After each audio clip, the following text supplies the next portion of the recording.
Powerful ಧ್ಯಾನ daily ನಾನು ಮಾಡ್ತೀನಿ.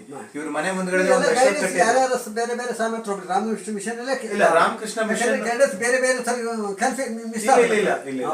ರಾಮಕೃಷ್ಣ ನಿರ್ಭಯಾನಂದ ಸರಸ್ವತಿ ಅವರು ನಮಗೆ ಧ್ಯಾನದ ಕಾನ್ಸೆಪ್ಟ್ ಹೇಳ್ಕೊಟ್ಟಿದ್ದಾರೆ. ಆ ಧ್ಯಾನದ ಕಾನ್ಸೆಪ್ಟ್ ಅಲ್ಲೇ ಇರ್ತೀವಿ. ಎಷ್ಟು ದೊಡ್ಡ ಸ್ಟ್ಯಾಂಡರ್ಡ್ಗೂ ರಾಮಕೃಷ್ಣ ಮಿಷನ್ ಇದೆ. ಇಲ್ಲ, ಒಟ್ಟಾರೆಯಾಗಿ ನಮಗೆ ಕಾನ್ಸೆಪ್ಟ್ ಏನಂತಂದ್ರೆ ಲೌಕಿಕ ಸುಖದಲ್ಲಿ ಸ್ವಾರ್ಥತೆ ತುಂಬಿಕೊಂಡಿದೆ. ಎಲ್ಲಿ ತನಕ ಇದೆ ಅಂದ್ರೆ ಯಾವ ಅಣ್ಣ ತಮ್ಮ ತಂದೆ ತಾಯಿ ಮಕ್ಕಳಲ್ಲೇ ಪ್ರೀತಿ ವಿಶ್ವಾಸ ಇಲ್ಲ ಅಂದ್ರೆ ನಿಮ್ ಬೇರೆ ಹುಡ್ಕೋದಲ್ಲಿ ದೇಶದಲ್ಲೆಲ್ಲ ಹುಡ್ಕಲ್ಲ. ಭಗವಂತ ನಮ್ ಪ್ರೀತಿ ನಮ್ಗೆ ಸಿಕ್ಬೇಕಾದ್ರೆ ಎಷ್ಟು ದೂರ ಹೋಗ್ಬೇಕು ಅಂದ್ರೆ ಮೊದಲು ನಾನು ಪ್ರೀತಿ ಮಾಡ್ಬೇಕು. ಎಷ್ಟೋ ಜನ ನಾನು ಪ್ರೀತಿ ಮಾಡಿದ್ರೆ ಕೂಡ ದಾರಿಲಿ ಹಾಕಿ ಬಿಡ್ತಾನೆ. ಅವನ ಮೇಲೆ ಅವನ ಪ್ರೀತಿ ದಾರಿಲಿ ಹಾಕಿ ಬಿಡ್ತಾರೆ. ಅವನಿಗಿಲ್ಲ. ಆಮೇಲೆ ಅಣ್ಣ ತಮ್ಮನ ತಂದೆ ತಾಯಿನ ಪ್ರೀತಿ ಮಾಡ್ತಾರೆ. ಇದಿಲ್ಲ. ಊರನ್ನ ಪ್ರೀತಿ ಮಾಡ್ಬೇಕು. ತಾಲೂಕು, ಡಿಸ್ಟಿಕ್, ದೇಶ, ಪ್ರಪಂಚದ ಆ ಕಡೆ ಇದ್ದಾನೆ ಭಗವಂತ. ಇಷ್ಟು ಪ್ರೀತಿ ನೀವು ದಾಟ್ ಹೋದ್ರೆ ಸಿಗ್ತಾನೆ, ಇಲ್ಲ ಸಿಕ್ಕದಿಲ್ಲ. ಇಲ್ಲಿ ಎಷ್ಟು ಮಾಡಿದ್ರು ಸಿಕ್ಕದಿಲ್ಲ. ಅಷ್ಟು ದಾಟ್ ಮಾಡ್ಬೇಕು ನಾವು. ಒಳ್ಳೆದಾಯ್ತು. ಯಾವ್ದಾರ ಹೇಳ್ತಿದ್ರು ಸಾಕರೆ. ಅದಕ್ಕೆ ನಾವು ಒಂದು ಸ್ವಲ್ಪ ಸಮಾಜದ ಕಾರ್ಯ ಇವತ್ತು ನೀವು ಸ್ವಲ್ಪ ಡೀಪಲ್ಲಿ ನಾನು ಥಿಂಕ್ ಮಾಡಿದ್ದೀನಿ. ಇವತ್ತು ನಾನು ಏನಕ್ಕೆ ಮದುವೆ ಆಗ್ತಾ ಇದ್ದೀನಿ ಅಂತಂದ್ರೆ 2 ಮಕ್ಕಳನ್ನ ಹುಟ್ಟಿಸಿ ಆಸ್ತಿ ಮಾಡೋದಕ್ಕೆ ಮದುವೆ ಆಗ್ತಾ ಇದ್ದೀನಿ. ಆಮೇಲೆ ಕೇವಲ ಮದುವೆ ಅಂದ್ರೆ ಫಸ್ಟ್ ಆಕರ್ಷಣೆ ಮಜಾ ಎಷ್ಟೇ.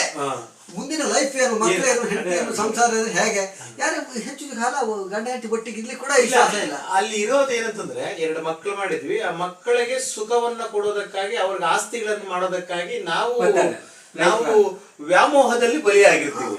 ಸ್ವಲ್ಪ ತನ ಹೆಂಡತಿ ಮೋಹ ಇರ್ತದೆ, ಮಕ್ಕಳ ಮೇಲೆ ಅದು ಮೋಹ ಆಯ್ತು. ಅವ್ರಿಗೆಲ್ಲ ವ್ಯವಸ್ಥೆ ಮಾಡೋದು ಭಾರಿ ದೊಡ್ಡ ದೊಡ್ಡ ಸಂಸ್ಥೆಲೆಲ್ಲ MLA ಒಬ್ಬ ಅದಾನೆ. MLA ಒಳ್ಳೆಯವನೇ ಇರ್ತಾನೆ. ಅವ್ರು ಬಂದು ಬಾಂಧವರು ಸೇಫ್ಟಿ ಮಾಡೋತ್ತಿಗೆ ಎಲ್ಲ ಅವರೆಲ್ಲ ಮೋಸ್ಕಾರ ಅವ್ರು ಸೇಫ್ಟಿ ಮಾಡ್ತೀವಿ, ಇವರು ಕೆಟ್ಟ ಹೋಗ್ತಾರೆ. ಹೀಗೆ ಬಂದ್ಬಿಟ್ಟೆ ಮಕ್ಕಳ ಮೇಲೆ ಮೋಹ ಜಾಸ್ತಿ ಆದರೆ ಅದೇ ಅವ್ರು ಪ್ರೀತಿ ಮಾಡೋಕ್ಕೂ ಗೌರವಿಸಬೇಕು, ಅವ್ರಿಗೆ ದಾರಿ ತೋರಿಸ್ಬೇಕು. ಆದರೆ ಅವ್ರ ಮೋಹದಲ್ಲಿ ದರೋಡೆ ಮಾಡೋದು ಬಂದರೆ ಈ ಗಾರೆ ಕೆಲಸ ಮಾಡ್ತಾನೆ ನೋಡಿ, ಬರ್ತಾನಲ್ಲ ಅವನು ದುಡ್ಡು, ನಾವು ಮನೆ ಕಟ್ಟವನು ಅವ್ರಿಗೆ ಮೋಸ ಮಾಡಿ ಕಳಿಸ್ರೆ ಗಾರೆಯಲ್ಲೇ ಇರ್ತದ. ಆ ಮನೇಲಿದ್ದೇನೆ ನೆಮ್ಮದಿ ಇರಲ್ಲ, ಆ ಮನೇಲಿದ್ದೇನೆ ನೆಮ್ಮದಿ. ಯಾಕಂದ್ರೆ ಅವನು ದುಡ್ಡು ಮಾಡಿ ಹೋಗಿದಲ್ಲ. ಪುರುಷೋತ್ತಮಾನಂದ ಸ್ವಾಮೀಜಿಯವರು ಬದುಕಲು ಕಲಿಯಿರಿ ಅಂತ ಒಂದು ಪುಸ್ತಕ ಬರೆದಿದ್ದಾರೆ. ಬದುಕಲು ಕಲಿಯಿರಿನಲ್ಲಿ ಆತ್ಮ ಒಳಗಡೆ ಇರ್ತಕ್ಕಂಥ ಆತ್ಮ ಸುಖವನ್ನ ಪಡೆಯೋದು ಹೇಗೆ ಬಹಳ ಸೊಗಸಾಗಿ ಹೇಳಿದ್ದಾರೆ. ಅದರಲ್ಲಿ ಕಲಿಯುಗದಲ್ಲಿ ಏನ್ ಸುಖ ತಗೋತೀವಿ ನಾವು. ಕಲಿಯುಗ ಹುಟ್ಟಿರ್ತಕ್ಕಂಥದ್ದು ನಾವು ಲೌಕಿಕ ಪ್ರಪಂಚಕ್ಕೆ ಇಳಿತಕ್ಕಂಥದ್ದು ಸ್ವಾರ್ಥಕ್ಕಾಗಿ ಇಳಿತಾ ಇದ್ದೀವಿ. ಈಗ ಗೊತ್ತಾ, ಸಂಪತ್ತೇ ಮೈನ್ ಆಗಿಬಿಟ್ಟಿದೆ, ದುಡ್ಡೇ ಮೈನ್ ಅಂತಾಗಿದೆ. ಮತ್ತು ಮನುಷ್ಯತ್ವದಲ್ಲಿ ಸಂಬಂಧಿಗಳ ಅಣ್ಣ ತಮ್ಮ 500 ರೂಪಾಯಿ ಹೊಡ್ಕೊಂತಾರೆ. ಪೊಲೀಸ್ ಸ್ಟೇಷನ್ಗೆ ಹೋಗಿ 1000 ರೂಪಾಯಿ ಇಬ್ಬರು ಕೊಟ್ಟು ಬಿಡ್ಸ್ಕಾಲ ಒದ್ಸ್ಕೊಂಡ್ಬರ್ತಾರೆ. ಅಣ್ಣ ಬಿಟ್ಟರೆ ಬಿಡ್ಬೋದು, ತಮ್ಮನೇ ಬಿಟ್ಟರೆ ಬಿಡ್ಬೋದು. ಇಲ್ಲಿ ಬಿಡಲ್ಲ, ಇಲ್ಲಿ ಹಠಾನೆ ಅಲ್ಲಿ ಹೋಗಿ ಒದ್ಸ್ಕೊಂಡ್ಬರ್ತಾರೆ. ಹಾಗಿದೆ. ಒಂದು ಆತ್ಮೀಯದ ಪ್ರೀತಿ ವಿಶ್ವಾಸ ಬೇಕು. ನೀವು ಸಂಪತ್ತಿ ಮಕ್ಕಳನ್ನ ಪ್ರೀತಿ ಮಾಡಕ್ಕೆ ಮಕ್ಕಳ ಪ್ರೀತಿ ಮಾಡಕ್ಕೆ ಮಾತ್ರ ಬರೋದಿಲ್ಲ ಕೆಲವರಿಗೆ.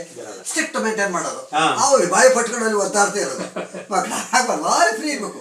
ಭಾರಿ ಪ್ರೀತಿ ಮಾಡಿದಾಗ ತಪ್ಪು ಮಾಡಕ್ಕೆ ಭಯ ಪಡ್ತಾರೆ. ನಮ್ಮ ತಂದೆ ತಾಯಿ ನೋವು ಆಗ್ತದೆ, ತಪ್ಪು ಮಾಡಕ್ಕೆ ಕೂಡ ಭಯ ಪಡ್ತಾರೆ ಅವರು. ನೀವು ಹೊಡೆಯೋದ್ರಿಂದ ತಪ್ಪು ಚೇಂಜ್ ಮಾಡೋಕ್ಕಾಗಲ್ಲ, ಪ್ರೀತಿಯಿಂದ ಚೇಂಜ್ ಮಾಡೋಕ್ಕಾಗ್ತದೆ. ಸಮಯ ಈಗ ನನಗೊಂದು 2 ಕ್ವಶನ್ಸ್ ನೀವು ಕ್ಲಾರಿಟಿ ಕೊಡಬೇಕು. 2 ಕ್ವಶನ್ ಕ್ಲಾರಿಟಿ ಕೊಡಬೇಕು. ಆಂತರಿಕ ಸುಖವನ್ನ ಪಡೆಯೋದು ಯಾವ ರೀತಿ? ಲೌಕಿಕ ಸುಖ ಒಂದು ವಿಡಿಯೋ ಮಾಡ್ಬೋದಾ? ನಂದಲ್ಲ, ನಾನು ಅಷ್ಟು ವಿದ್ಯಾವಂತಲ್ಲ, ಎಲ್ಲ ಹೇಳಿಬಿಡಿ. ಯಾಕೆ ಅಂದ್ರೆ ನಾನು ಅಷ್ಟು ವಿದ್ಯಾವಂತಲ್ಲ, ನಿಮ್ಗೆ ಹೇಳೋಷ್ಟು. ನಾನು ನಿಮ್ಮ ಹತ್ರ ಹಂಚ್ಕೊಳಕ್ ಮಾತ್ರ ನಂಗೆ ಗೊತ್ತಿರೋದು. ನನ್ನ ಆತ್ಮೀಯತೆಯನ್ನು ನಿಮ್ಮ ಹತ್ರ ಹಂಚ್ಕೊಬೋದು ಅಷ್ಟೇ ಹೊರತು ನಿಮ್ಗೆ ಉಪದೇಶ ಅಲ್ಲ, ಗೈಡೆನ್ಸ್ ಕೊಡೋ ಅಷ್ಟು ವಿದ್ಯಾವಂತ. ಏನಂತಂದ್ರೆ ನನಗೇನಂತಂದ್ರೆ ಮನುಷ್ಯ ಸುಖ ಈಗ ಸನ್ಯಾಸಿಗಳದ್ದು ಒಂದು ರೀತಿ ಸುಖ, ದಾಂಪತ್ಯದಲ್ಲಿ ಒಂಥರ ಸುಖ. ಈಗ ಆಂತರಿಕ ಸುಖ ಮನುಷ್ಯನಿಗೆ ಯಾವ ರೀತಿ ಸುಖ ಸಿಗುತ್ತೆ, ಎಲ್ಲಿ ಸುಖ ಸಿಗುತ್ತೆ? ಮನುಷ್ಯ ಹುಟ್ಟಿದನಲ್ವಾ, ಎಲ್ಲಿ ಸುಖ ಸಿಗೋದು? ಪ್ಯೂರ್ ಆಧ್ಯಾತ್ಮದಲ್ಲಿ ಮಾತ್ರ ಸುಖ ಸಿಗ್ತದೆ. ಮಾಮೂಲಿ ಸಾಧುಗಳು ಯಾರು ಸುಖದಲ್ಲಿಲ್ಲ. ಧ್ಯಾನ ಮಾಡ್ತೀನಿ, ದುಡ್ಡು ಮಾಡ್ತಾನೆ. ಪ್ಯೂರ್ ಸಾಧುಗೆ ಮಾತ್ರ ಸುಖ ಬರ್ತದೆ. ಆಧ್ಯಾತ್ಮ ಈ ಜಗತ್ತಿನ ಎಲ್ಲಾ ಸಮಸ್ಯೆ ಪರಿಸ್ಥಿತಿ ಪ್ಯೂರ್ ಆಧ್ಯಾತ್ಮಿಕದಲ್ಲಿ ಪ್ಯೂರ್ ಆಧ್ಯಾತ್ಮದಲ್ಲಿ ಮಾತ್ರ. ಮಾಮೂಲಿ ಆಧ್ಯಾತ್ಮ ಸಾಧು ಮಠ ಯಾರಿಗೂ ನೆಮ್ಮದಿಲ್ಲ, ಅವರೆಲ್ಲ ದುಡ್ಡು ಮಾಡಿದ್ರೆ ಒದ್ದಾಡ್ತಾ ಇದ್ದಾರೆ.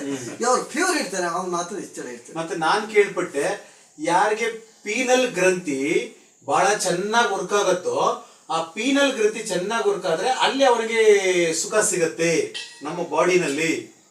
ಆ ಪ್ಯೂನಲ್ ಗ್ರಂಥಿ ವರ್ಕ್ ಆಗ್ತಕ್ಕಂಥದ್ದು ಧ್ಯಾನ, ಪ್ರಾಣಾಯಾಮ. ಅದು ಸ್ವಲ್ಪ ಇಂಗ್ಲಿಷ್ ವರ್ಡ್.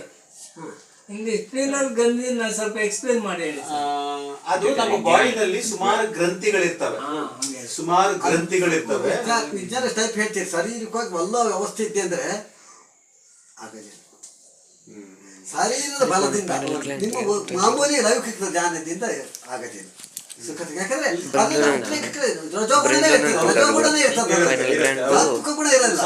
ರಜೋಗುಣ ಇರೋದ್ರಿಂದ ಆಧ್ಯಾತ್ಮಿಕದಲ್ಲಿ ಸುಖ ಅಂತ ಹೇಳ್ತಾ ಇದ್ದಾರೆ. ಈಗ ಆಧ್ಯಾತ್ಮಿಕದಲ್ಲಿ ಒಬ್ಬ ಹ್ಯಾಪಿ ಹಾರ್ಮೋನ್ಸ್.